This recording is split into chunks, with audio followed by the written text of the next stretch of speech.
Hey chums, welcome back to Game with Chums Podcast. I'm your host, Paulus, the best chum, and with me, as always, is my reliable sidekick, the honourable and very long-haired Mr. Ross. Mr. Ross, Hey, how you been? What you been up be to? the Fonz. What you been playing? How are you? How's your life in general? Life in general, shit. No. Good.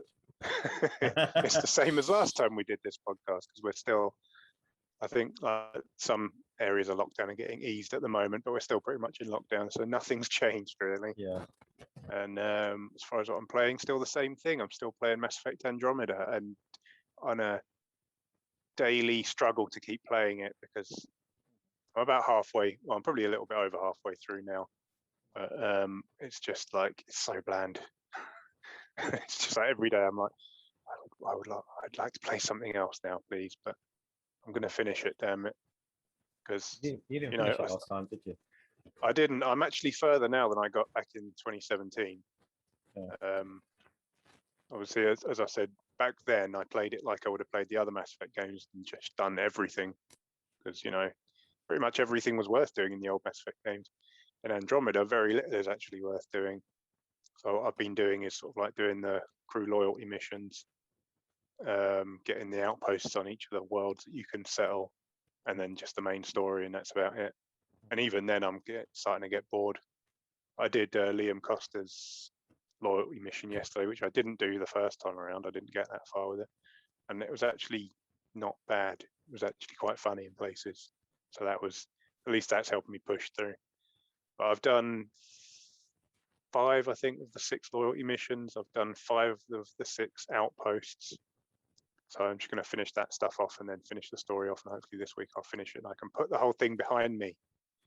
Because Jesus, it's kind of bland. And that kind of ties into what we're going to be talking about later. But what about you? What have you been up to? What have you been playing? What have you been doing? What I've been playing, I've been playing more Apex on our Twitch channel, our Game with Chums, so check that out. I'm never online. I've been playing. Not too much, to be honest. No, it's been a bit of a quiet one. I've had stuff to do at home in real life and kind of eaten into my gaming time, besides my full-time job.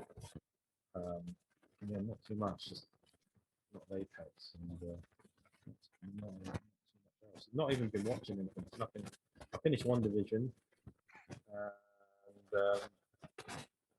and now there's another Disney Plus Marvel thing coming out. It's Falcon and Winter Soldier, but that's not Anthem next Friday. I don't know if I kind of want to just wait until that's finished and then binge watch it, but because I'm on social media so much, obviously with Twitter and all that, it's just filled with spoilers. I know there's filters you can do to sort of stop you getting tweets. It's like with Attack on Titan. I've had to sort of keep an eye out for some things have been spoiled for me just even by Crunchyroll. Crunchyroll spoiled things. So I'm not too happy with that. But other than that, no, my not been particularly busy on the gaming front this weekend. Pretty uneventful fortnight for both of us. Yeah, I mean, like I say, we do this every fortnight, and not too much has happened. No. There's been some gaming news, which we'll get into in a minute. But in terms of actually playing anything, I mean, I started a new Let's Play. You did on our yes. YouTube channel. You check out our YouTube channel, Game Chums. It's Battlefront 2, so I'm playing through the story campaign. One thing I can say about it looks really good. Fantastic. Good looking game. Good looking game. Gameplay is at the moment a bit okay. It's bang average, to be honest, but it's worth playing as it's a quick sort of jump through it, and the story's decent.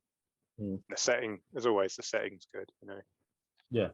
But so it's not the best game in the world, but it's fine for 5 hours or whatever. So that's our lives. But let's get into gaming news, because there's been a bit of that. It has big topic indeed. is Bethesda has finally is confirmed to be bought by Microsoft. Yeah, the deal is finalised. That's all been done. Thoughts? Thoughts? I quite like the roundtable discussion they put out. I quite like stuff like that. Mm-hmm. They did a similar one. I think it was around E3 2019, maybe. And they had like Tim Schafer and Fergus Urquhart from Obsidian and Don Matthews from Ninja Theory, just sort of talking about what it meant to join Xbox and what Game Pass could do and stuff like that. So I quite enjoy that kind of stuff. I was quite surprised how quickly they came out to talk about the exclusivity stuff, because they have danced around it a little bit in the run up. I think that was one of the main concerns for a lot of gamers. That was absolutely the question people wanted answered. Yeah. I'm surprised they just like straight out of the back came out and said, right, this is what we're doing. Yeah. And it was basically what I've expected and kind of what I'm not sure if we've talked about it on the podcast, but I've been talking about it on like forums and stuff online and what I expect it to be. And it's basically as I expected. Like the vast majority of stuff is going to be exclusive. I think people need to wrap their head around that. You're going to get stuff like the online stuff, like Elder Scrolls Online, Fallout 76. That stuff's going to stay where it is currently and get updated. And then sort of future stuff like that might be multi-platform. And then maybe Machine Games Indiana Jones might be multi-platform because there might be an existing deal with Lucasfilm, Disney around that. But I think you don't spend $7.5 billion to just maintain the status quo and start putting games that you now own on your competitors' devices. So it's what I expected, really, but I'm surprised they came out so early on in the stream and just sort of laid it out. Yeah, it's good for their because all their like a lot of Bethesda games have come out on Game Pass now. So as soon as that deal is done, bang, through 20 games in Game Pass. Yeah, oh no, my backlog. I've downloaded Skyrim again. I've played that again.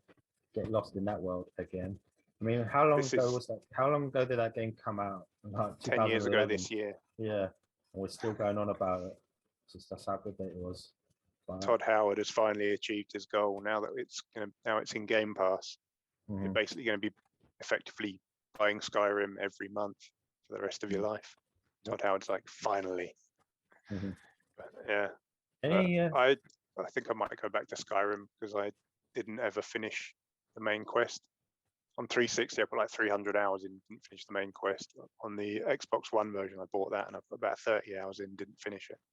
So hopefully when the FPS boost comes, because they are going to be adding FPS boost to some of their Bethesda games, when that's 60 FPS, I might go back to it again. Yeah. So yeah, Bethesda is now officially part of the Xbox ecosystem. Anything else in the Still game? Mad to think about, isn't it? Yeah. I mean, we've already done a discussion about that, about Bethesda being bought by Xbox. So yeah, go check it out. Go check it out. Any other gaming news of relevance? Anything come out?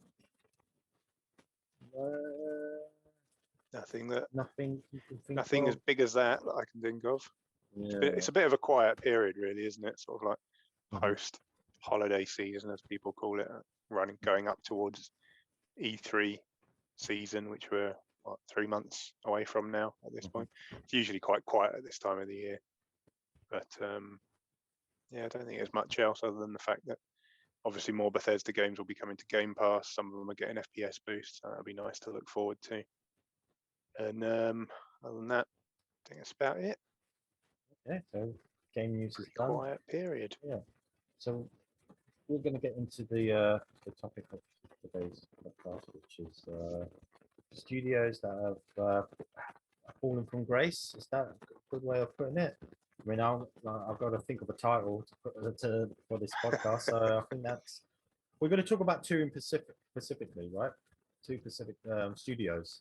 Two that immediately come to mind for us. Yeah. We both have one, but we both love these studios, so it's no preference. But one we're going to talk about is Bioware, and the other one will be Bungie. So we could get.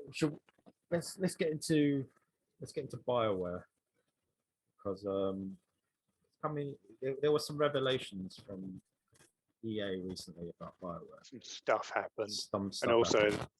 the fact that they decided to can Anthem finally. Yeah, well, I mean, we can get into that, but someone's bibbing outside my house. Bio EA were going to make the latest Dragon Age. Apparently they were going to have like it was going to be like a pay to win or something like that. Well, it's going to have some kind of live service element. Live service to it, yeah.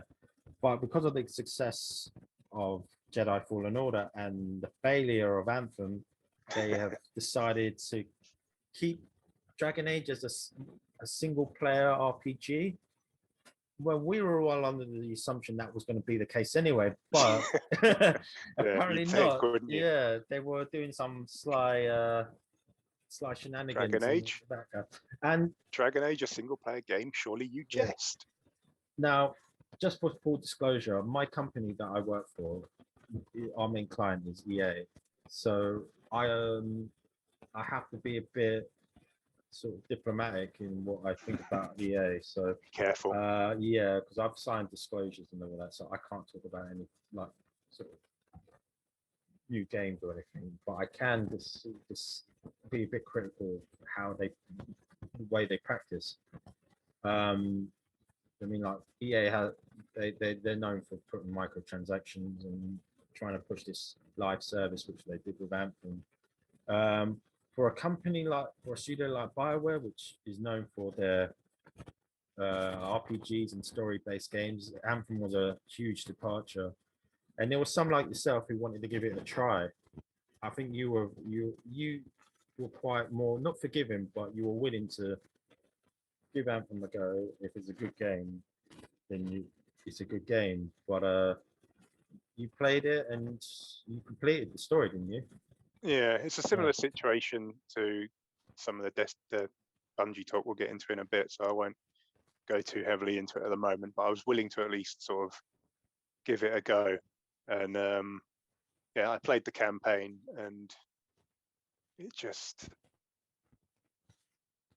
it wasn't what you want from Bungie. I mean, everyone said that as soon as it was announced. People were like, "What? Why is Bungie not Bungie? Why is Bioware?" They both begin with B's. Both begin with B, and they've both done these big live service sci-fi games of late. But yeah, people were like, "This isn't what you want from Bioware, like a live service sort of looter shooter game, where story tends to be kind of in the background and characters kind of tend to be in the background, and it's more about sort of like chasing loot and grinding out like incremental power and stuff like that, which, you know, it's stuff that is in RPGs. So it's not like a complete genre shift, but it's definitely a change in focus. But I was willing to give it a shot because I thought, hey, it looks like Iron Man the game, and it looked like that first vertical slice they demoed looked incredible, like visually speaking. And when it came out, it was a very nice looking game. Flying was a hell of a lot of fun. The design of the world was quite good. There was a lot of verticality in it, which I always like. It wasn't just like a large flat open plain you're running or flying across. There were peaks and valleys, and it was fun to explore it. But the story was barely there. The characters were paper thin. The campaign was just, I mean, there was a bit where they stopped your progress and you had to go and like do a collectathon quest to continue the main story. And then the last boss was just a big man, like literally just a giant man. I mean, like we can go on about Anthem itself, but we in the broader sense of how Bioware is at the moment, it's kind of a shell of its former self. A lot of the staff have left. The staff that made Bioware what they are today have left Bioware, so it's not the same some Bioware. Of them came back. Some of them came back and then left again.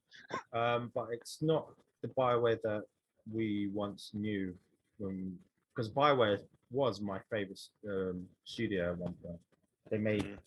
I can list off the games that I've played, like Jade Empire, Knights of the Old Republic, Mass Effect, Dragon Age, like all the Dragon Age games and Mass Effect games. But from that studio, from then to what they are now, it's a complete different sort of beast, isn't it? And plus, like some people have been critical about like EA forcing all their studios to use their Frostbite engine. Frostbite engine doesn't really work well with RPGs. I kind of see that, but it hasn't been an issue for me personally. But I don't like the way I think it's more in like the creation of the games and how much it's set them back. Yeah. So there have been like reports that have come out from people like Jason Schreier who've talked about what a mess it had been for them to try and move stuff over to Frostbite, and I think the Dragon Age team basically had to rewrite large chunks of the engine just to get stuff like dialogue and like conversation systems and loot tables and all that stuff in there that just didn't exist, because obviously Frostbite was made for Battlefield, so it didn't kind of have what RPGs needed. And then a lot of that work that Bioware did for Dragon Age Inquisition filtered down to Mass Effect Andromeda, which is why systemically they're actually quite similar, I guess. Can I ask you a question? Do you, because this is what the main one of the issues is, has the quality, has there been a noticeable decline in quality of the games? Yes, absolutely. Since the purchase of EA, purchased by EA, I think so. Yeah, I mean, a lot of people will say like they were bought out between Mass Effect 1 and 2. And a lot of people say, "Oh, Mass Effect 2 is the best Mass Effect," and in some ways I agree, but my favorite is the first one. But you could see a lot of the changes that came in between 1 and 2, like even just stuff like you and me have whined about this endlessly, but like the end mission screens in Mass Effect 2, they feel very much like something from an action game rather than an RPG. It doesn't like flow from like Normandy to mission back to Normandy. It's Normandy mission, results screen, and then back to Normandy, which is just weird in an RPG. And scale back sort of RPG. Scale back RPG stuff, yeah. But I mean, the writing and the characters were still top tier, so that's why a lot of people think it's the best one. I can't really argue with that. The story and the characters are fantastic. I do think the story in 1 is better, and the antagonist in 1 is better. Yeah, they had an actual antagonist, not just like a disembodied voice. They had a focus to the villain, Saren and Sovereign. Yeah. So, but yeah, I think you could definitely see a change in focus coming in that sort of like time between Mass Effect 1 and 2, which is when EA picked them up. And obviously stuff still came out, like Dragon Age came out a couple of years after EA picked them up, I think, the first Dragon Age Origins. 2009, didn't it? Yeah, I think so, 2009. I think it was in development before EA bought them. Yeah, it was in development for years. It came out like 09, 10, somewhere around there. So they were already owned by EA when that came out, and that was quite a deep sort of systems-based RPG that took a lot from the old took a lot from like the old Infinity Engine games that Bioware kind of made their name with things like Baldur's Gate and Neverwinter Nights. So obviously they still could create something sort of deep RPG style, but it did feel like things changed when EA picked them up, and perhaps not for the better. And then since then they've gone more and more sort of away from RPG towards action, to the point where you end up with Anthem, which is a looter shooter, which is not what people wanted from Bioware.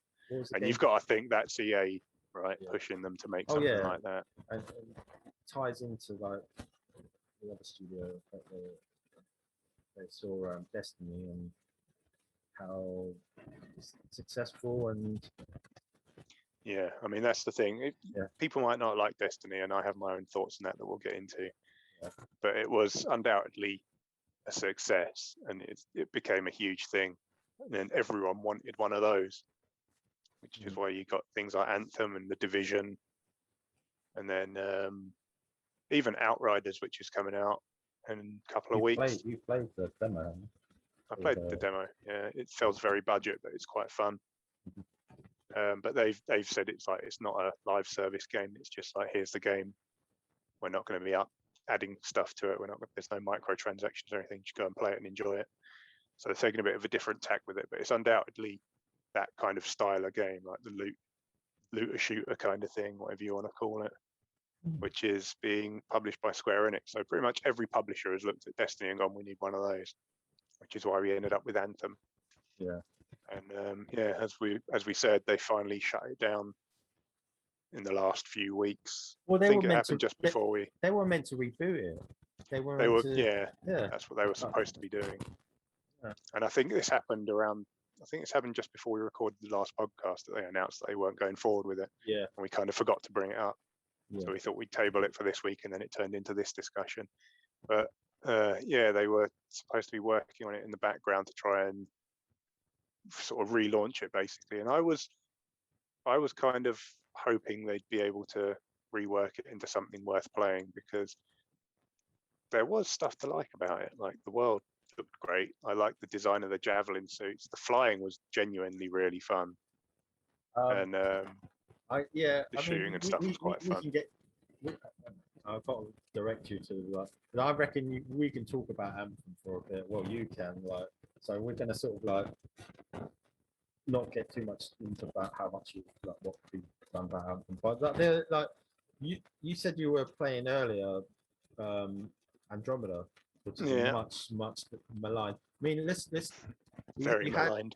You had Mass Effect 3, which was a very sort of strict. That was more like a Call of Duty game. Some parts, there were moments in there that were really good, but I felt like I was playing Call of Duty sometimes with that game. It was very linear, and very action focused.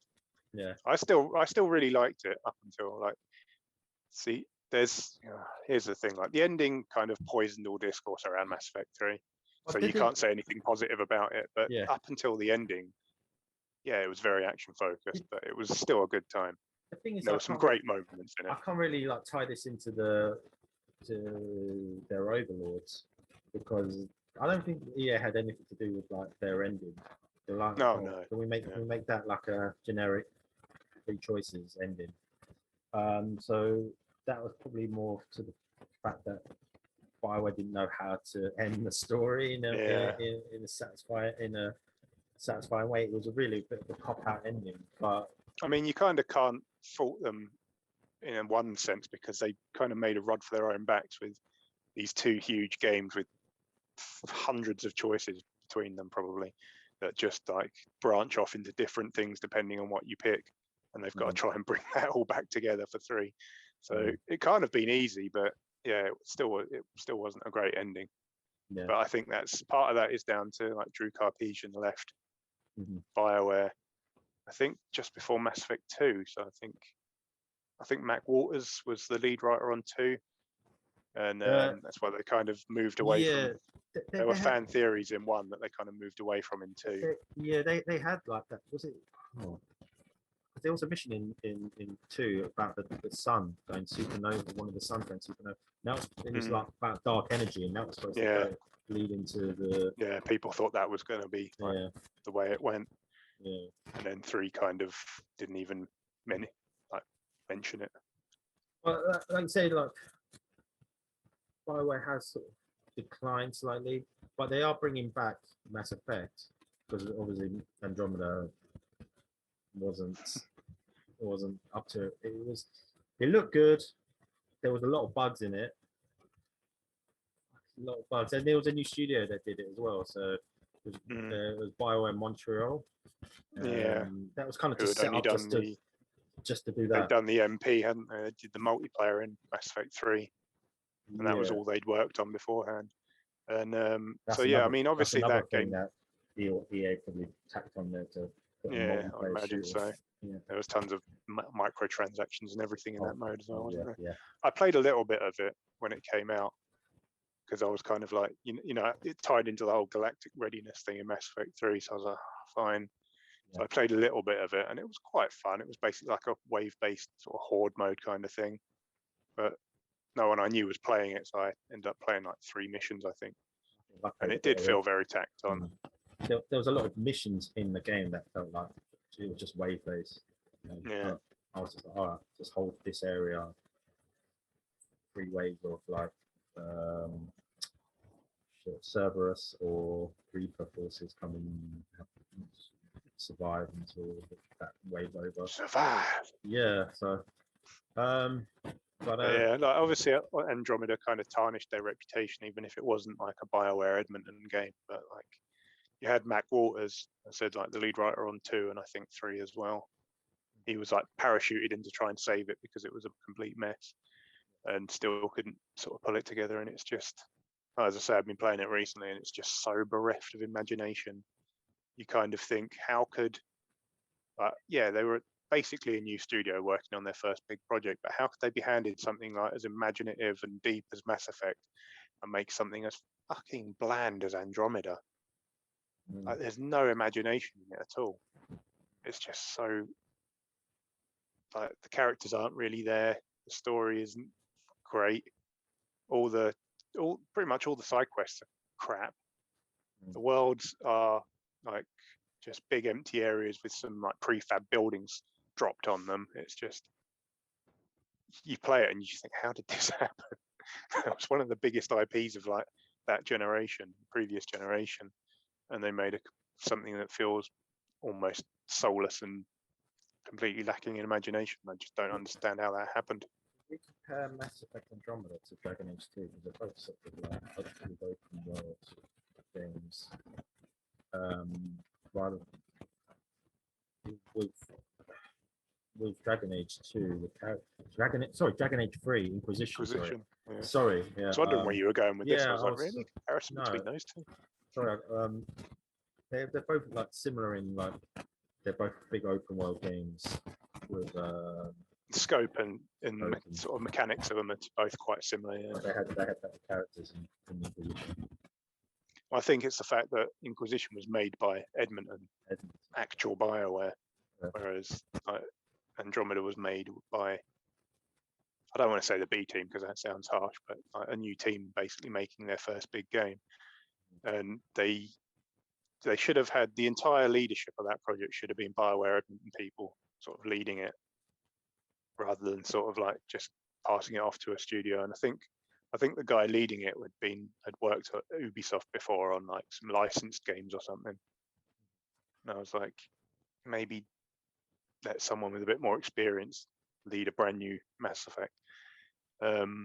But yeah, like systemically they're quite similar. Like in Inquisition, you've got the big maps, and you go and you set up a camp, and that sort of defogs a part of the map. And then in Andromeda, you've got a big open area, and you get in your Nomad and you drive to a forward station that unfogs part of the map. And then just like even stuff like the crafting and the menus and everything feel very similar. And I think that's because of what I was saying, like Edmonton did a lot of work to get all that RPG mechanic system stuff into Frostbite, which then sort of trickled down to them. So it feels like a very similar game, but just nowhere near as good. Yeah. So the last 2 or 3 games from Bioware haven't been scratch in the previous, because they seemed like they could release a game and like they were hitting home runs. They were scoring with every game they were releasing. But obviously that's falling maybe because of the talent, the people that used to be there got left, interference from the people above them. They got sort of insert certain criteria and gameplay elements and things that the bosses have told them to do. But they have fallen. They're not. Bioware's name is not the gold standard anymore that it used to be. But that's the thing. It used to be. Yeah, it used to be. But there's a possibility of them because they are. I think they're gonna resurrecting Mass Effect. The new Dragon Age won't have all these like. I mean, it's just troubling services. The fact that was going to be the case. I mean, I know Inquisition did have multiplayer, but from what it sounds like, they were going to push it a lot further in the next Dragon Age. kind of to the detriment of the single player. Like Inquisition was still a big single player RPG, but it just had kind of a tacked on multiplayer that most people just felt was a bit pointless.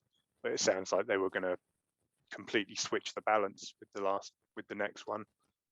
And you just got to think, like, what the fuck are you thinking? Like, this isn't what the studio is known for. I mean, like you mentioned, you'd have, like, there'd be like announcement new Bioware game, people would lose their minds. Now it's announcement new Bioware game, people are like, is this one going to be shit as well? Don't expect much. With Bioware, if the next couple of games aren't good and they're not received well, they don't sell well, EA are known to close studios down. It's not making them money anymore. They're known to shut them down, and regardless of how big the name is, EA are shut down plenty of them so far. Yeah, they're a multi-billion-pound entity, so it makes me wonder at what kind of pull like Respawn have, because like they came into EA, I think they were acquired, I can't remember if they were acquired before or after Titanfall 2. It was after Titanfall 1. And they just seem to do whatever the hell they want. They're like, yeah, Battle Royale game that's free to play. Oh, and by the way, it launches tomorrow. Yeah, we'll do that. Massive Star Wars single player game, the kind of game that EA just doesn't make. Yeah, we're doing that. And it's like, someone there must have like some incriminating evidence on EA higher ups or something, because they just seem to do whatever the hell they want. Yeah. But hopefully that trickles down. Hopefully they have them having success, like with Fallen Order, shows EA that you can make money with things that aren't exploitative and horrible. EA have lost their exclusivity for Star Wars now, so other studios can Star Wars games. But that's Bioware. That's a good example. I mean, they were at the top of they were at the peak. That's sort of steady decline, went down, and Anthem obviously is crashing down, back down to earth. They were in the stars, they were in the heavens, man. Nothing could go wrong, and then people left, and the foundations weren't solid. But they were so big in, like, what was it, Generation 7, 360 PS3 gen. That was so big. I like to think that was peak Bioware then, especially when they had the exclusive deal with Microsoft. Like, we've got people shit on Microsoft for what they've done to certain studios, but remember when Microsoft, when they had that deal with Microsoft, they produced some of their best titles. KOTOR, Jade Empire, the first Mass Effect, that was the good shit right there. Yeah. And for me, like, Bioware became big for me in the 360 gen, because I played KOTOR, but I never played Jade Empire until we did our Let's Play. It was Mass Effect that made me go, fuck, this is great. And it was like, oh, right, these are the guys that made KOTOR, cool. And then, like, from there on, the other Mass Effects into Dragon Age and stuff like that, that's the point where I fell in love with them. But you were like, right, from KOTOR through Jade Empire, through to Mass Effect. Yeah. But yeah, so that's Bioware, and that leads us on to another studio that's sort of fallen from the heavy heights is Bungie, and you're a big fan of Bungie. This is a more personal one, I guess, because Bungie are still up there and they're still huge, and a lot of people still love them. But it's a more personal thing, I think. But I do think sentiment has gone a bit more negative in the last sort of 7 or so years, because they launched the Xbox. Let's be honest, the Xbox got to where it is because Halo was huge, and then Halo 2 was huge with the multiplayer on Xbox Live, and then Halo 3 was a cultural phenomenon that we don't really see that much in games. And then after that, they left Microsoft, but they still made Reach, which was also a really good game. Maybe not the MP, but the single player was great.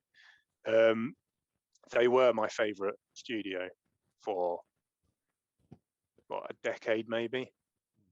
Right from Halo 1, I just got so into Halo, all the sort of mystery and lore and everything, and trying to figure out why Guilty Spark said Master Chief was a forerunner. Like, what does all this mean?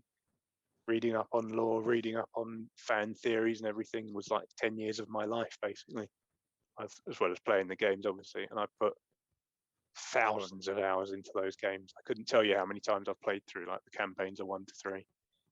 And then they left Microsoft and they announced that they were making a sci-fi shooter and an RPG smashed into one.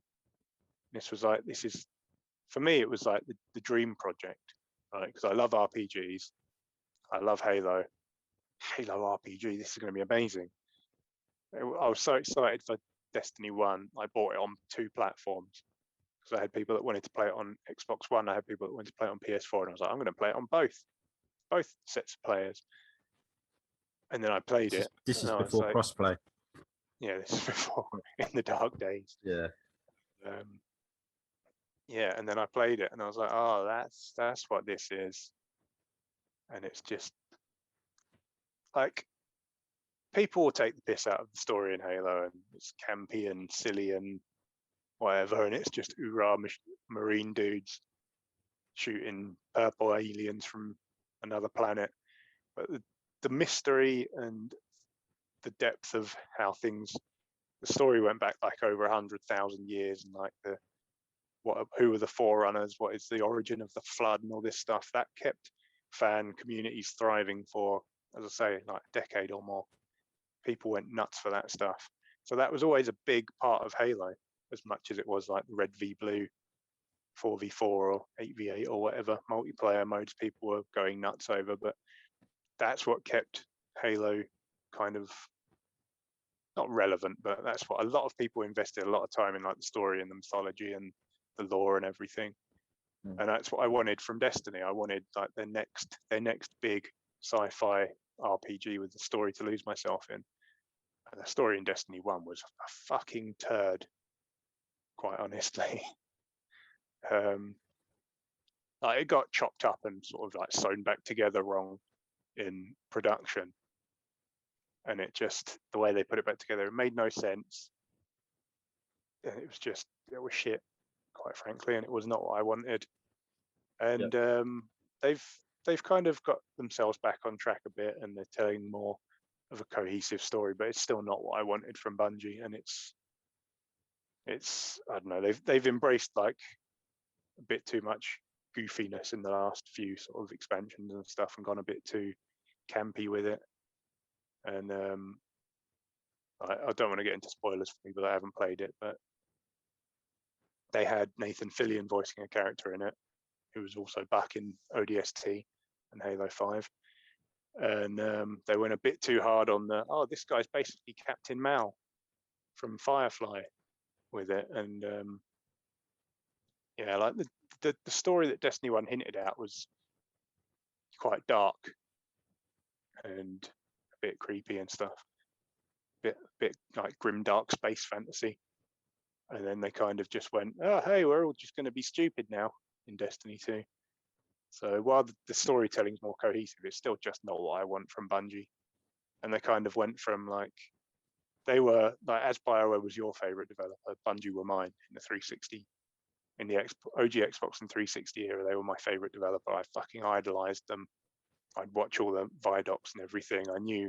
I could have told you like who half of the development team were and what they did on the games.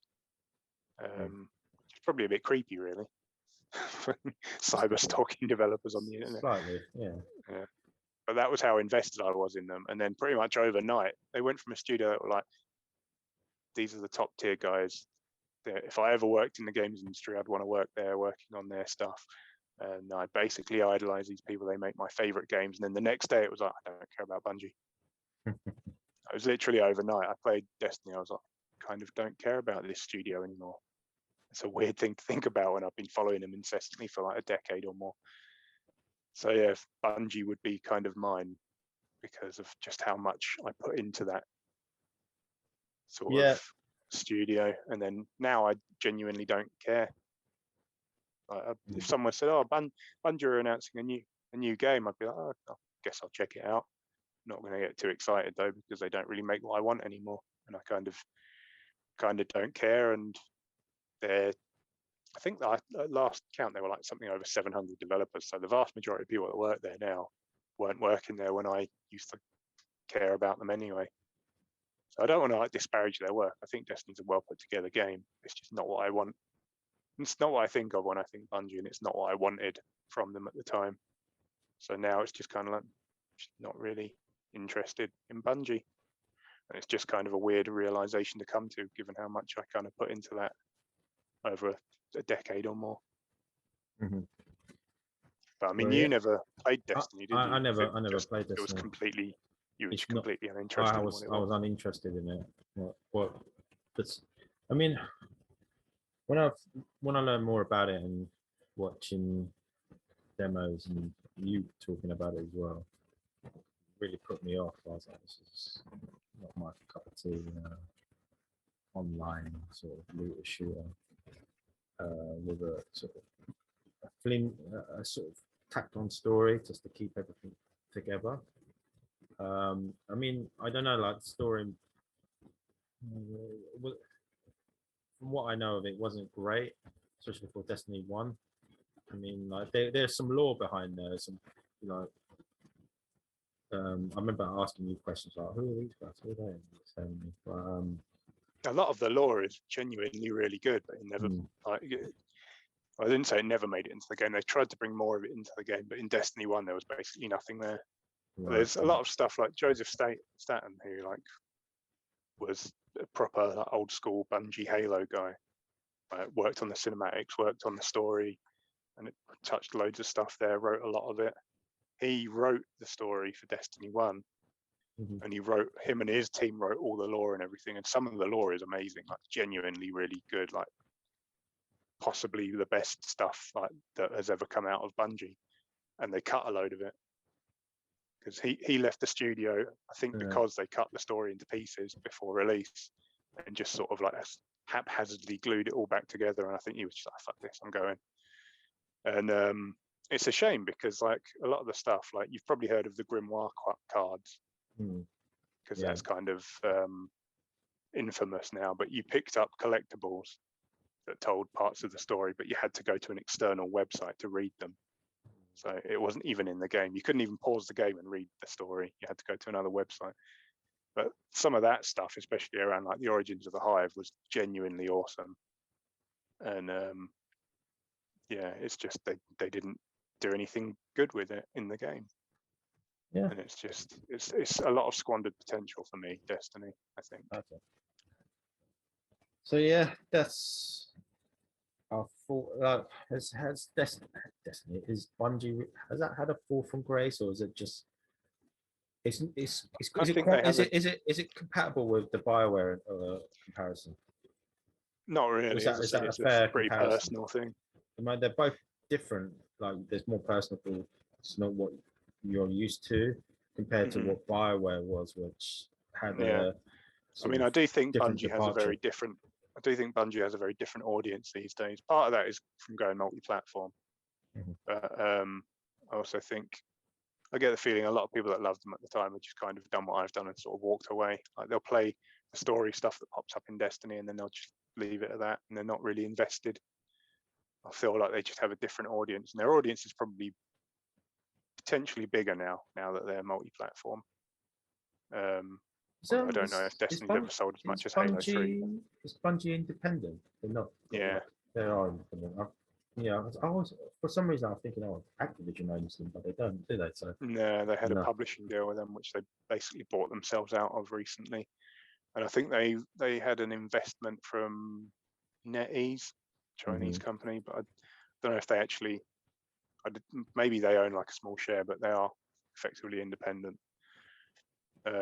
But I do wonder how long that's going to last, because making a game like Destiny is not cheap, especially one that needs constant content.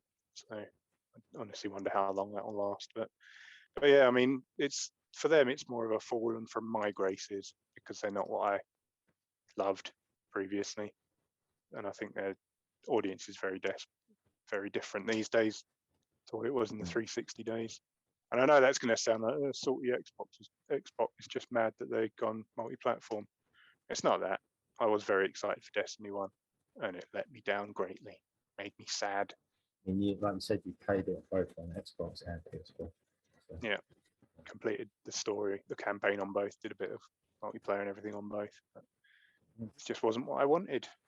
Yes, it isn't. It's a shame. So I think we've covered everything for that. I mean, I just a general question. Since like Bioware is no longer your favorite developer, do you have a particular favorite developer now, or you just sort of your heart's been broken once and you're not willing to put it back out there? So I'm not willing to commit. I don't think I do, to be honest. I think there's just so many studios out there making great games that I don't really have a favorite anymore. Like a lot of people hate 343's Halo games. I like them, but I wouldn't say 343 are my favorite studio. I don't think there is one, honestly. Yeah, I just don't think I get as invested in a single studio as I used to.